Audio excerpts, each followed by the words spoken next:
If this actually happens, I'm going to be very happy about it. This man is officially back on the trade block. Because I've seen enough horror movies to know any weirdo wearing a mask is never friendly.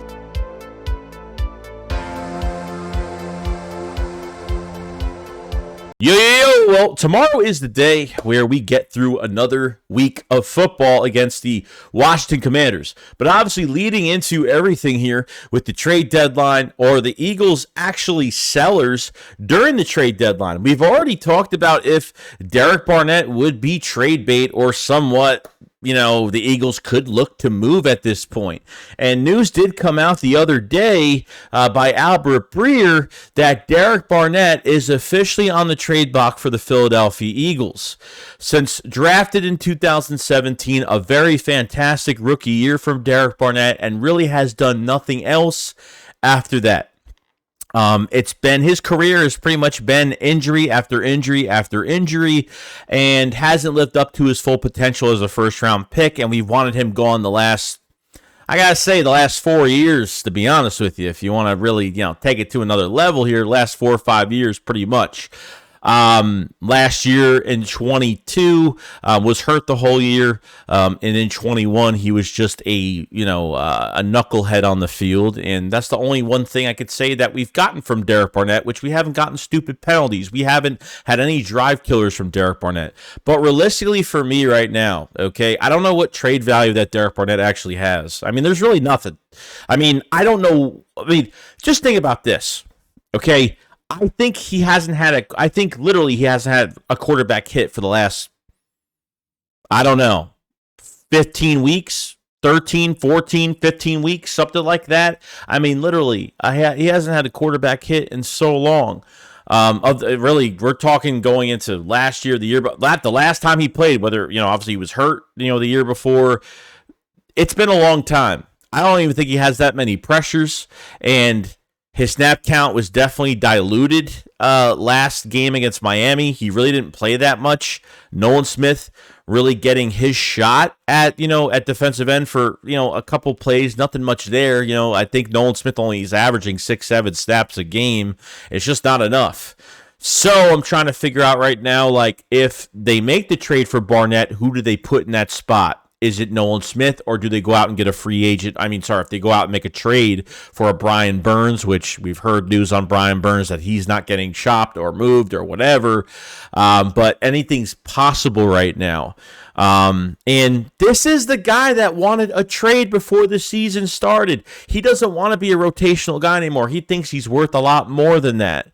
Okay, and I said to myself, I don't care in this 2023 season. I don't care how good Derek Barnett plays. If he plays lights out, he could leave, because I'm not going to go off of 1 year and think he's going to be a monster the rest of his career. Unfortunately, he's a bust. Unfortunately, the fortunate part is he helped us get to a Super Bowl, which was great, and win the whole thing, which is absolutely amazing.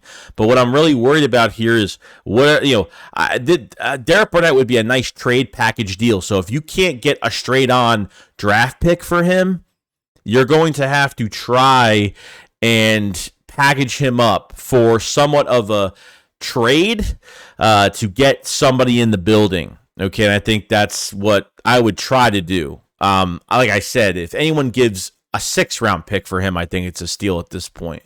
A 5th-round pick, a 4. Trust me. If we get anything higher than a 6th-round pick, I'll be honestly really shocked. I think a 6th-round pick is shocking enough because he's got 2 tackles this year. That is it. 2 tackles. He got a 2nd tackle during the Jets game. He has done nothing. He's been thrown around. He's been manhandled. He's the only defensive lineman on our team right now that has been non-productive. I can't name another guy that hasn't had a shot, or really. I'd pick Maro Ojomo over Derek Barnett. I know there are 2 different positions, but you know what I'm saying. It's just getting to that point now where it's he is just dead weight, and you know what? Something else could be up their sleeve. Or they really got to start getting Nolan Smith involved. If they're not having him at Sam linebacker, you better put him as an edge rusher. What's going to take Nolan Smith so far in his career, okay, is going to be his technique. And I think that's where it's going to really take him far. Of course, he's probably got to bulk up a little bit, and it's his rookie year. Like, obviously I give first-round picks going into their second year where they really have to make that big jump. And I hope Nolan Smith really does make that big jump. So Barnett on the trade block is always smiles, but doesn't mean he's going to get automatically traded, okay? It doesn't really matter at all. It's really going to depend on what team is really going to bite this. That's why I feel like they really have to package him up with something. Say, hey, can you just take this player off our hands? He barely costs anything on his last year of his deal, and you can get rid of him pretty easily. So hopefully we get our wish, and Derek Barnett is officially gone from the Philadelphia Eagles. Now, we had an injury report the other day with Jordan Davis.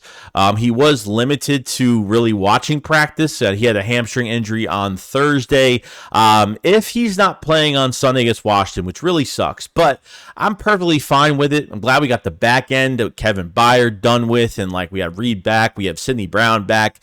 Roby is the only one that's really missing out of the secondary, which brings us to other things later on.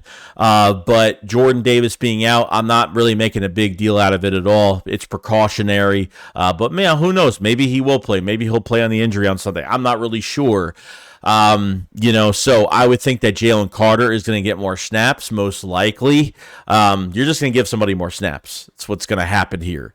If I'm trying to remember, I thought Jordan Davis did he play against Washington, the first Washington game? I don't know if he actually played. He might have. I don't know. I actually don't remember, to be honest with you. But it's a shame. It sucks, but did it take a hit? Sure, but Sean Desai is creative enough. He's been doing a fantastic job the last few weeks, and this is a very deep defensive line right now. So very excited about it. But look, you don't want to if someone gets hurt, you don't want to force them to play, and then their injury gets worse, and then they're out longer, and you don't want to deal with that. So getting him back for Dallas next week will definitely be very important going forward. And like I said, there's other opportunities out there. So if we'll see by Saturday, Sunday, we'll see what happens. But my opinion, I don't know if he's going to play. I'm leaning towards he's not going to play, but we'll see. We talk about the trade deadline, guys. To be honest with you, I really thought about it, and really this came into the stream last night where someone really asked me, what was the one move that you would make if you were Howie Roseman? And I'm just talking this year. I'm not talking future. I'm not talking Patrick Surtain for the future and nothing like that. I'm talking strictly this year. What do we need? There are luxury signings, and there are signings of need that are probably gonna be really important for this year. And I honestly think that the whole thing on Kenny Moore makes so much sense to me, because if Roby, has a shoulder injury and needs to get healthy, even just having Roby, you don't have any depth. Josiah Scott is not going to count that much for me, because I thought he played good against Miami, but I don't think Josiah Scott is the long-term answer for this team going forward. I think that's the most important thing. Is a quick fix, because he's been a starter before for the Eagles defensively, obviously under another coordinator, and Jonathan Gannon, but, knows the guys well. The chemistry is already going to be there with the guys, just getting the terminology right and stuff like that.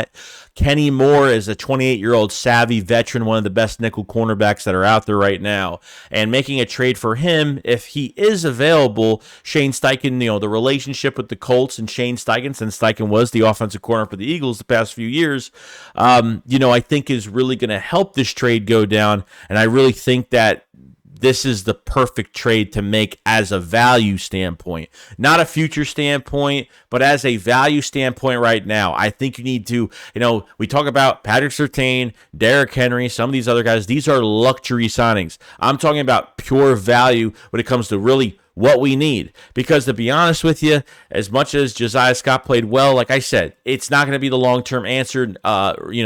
Bradley Roby was signed, and I thought they eased him into that Rams game in the second half really good. And I thought he's played pretty damn good the last, at least the game before that. But he's been hurt with the shoulder injury, so most likely going to miss Sunday. Hopefully comes back for Dallas. But if the Eagles make a trade for Kenny Moore, then you have great starting experience, and you have and great depth behind it at that nickel spot, which crazy how much that nickel spot has really messed a lot of things up this year.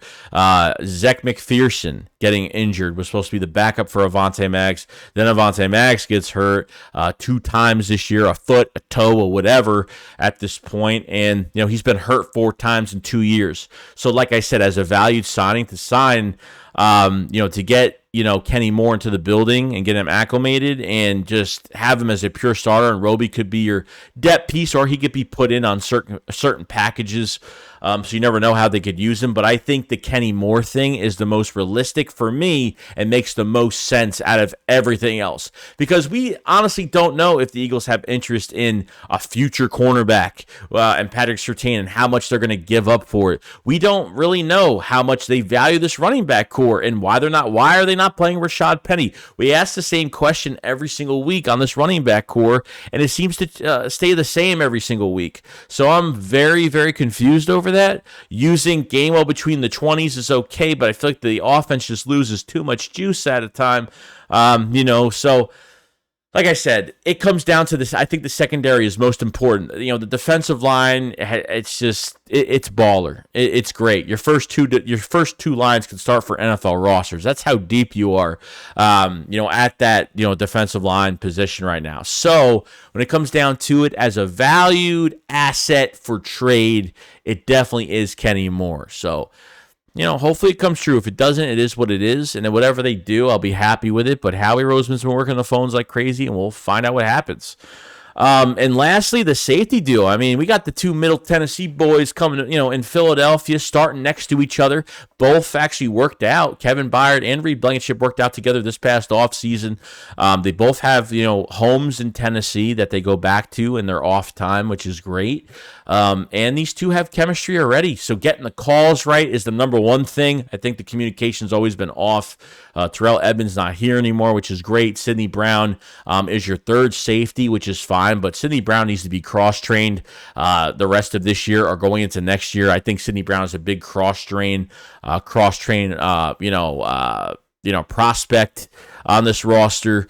But I'm very excited to see Kevin Byard in action, being in Philadelphia, what this back end is going to look like with actual safety help, depending on what these corners do and how physical they are with their hands. If they're not just mirroring the receiver and trying to slow him down with your body more than your hands, which I can't really stand at times, because the Eagles always put themselves in that situation, unfortunately. So I'm very excited to see. The one outcome we could say it's going to be a big positive is hopefully going to be the Reed Blankenship, Kevin Byard tandem at this point, and very excited for it for those guys as well. But other than that, that's pretty much it. Let me know what you guys think, just everything in general. I mean, we talked about Jordan Davis. We talked about, obviously, what is your most important and realistic, important trade deadline candidate for the Philadelphia Eagles, and obviously Derek Barnett. Do you think that he'll have value? Do you think he can get a straight up pick for him, or do you think he needs to be packaged? Because I think we have to wrap him up in a little bow and make him look really good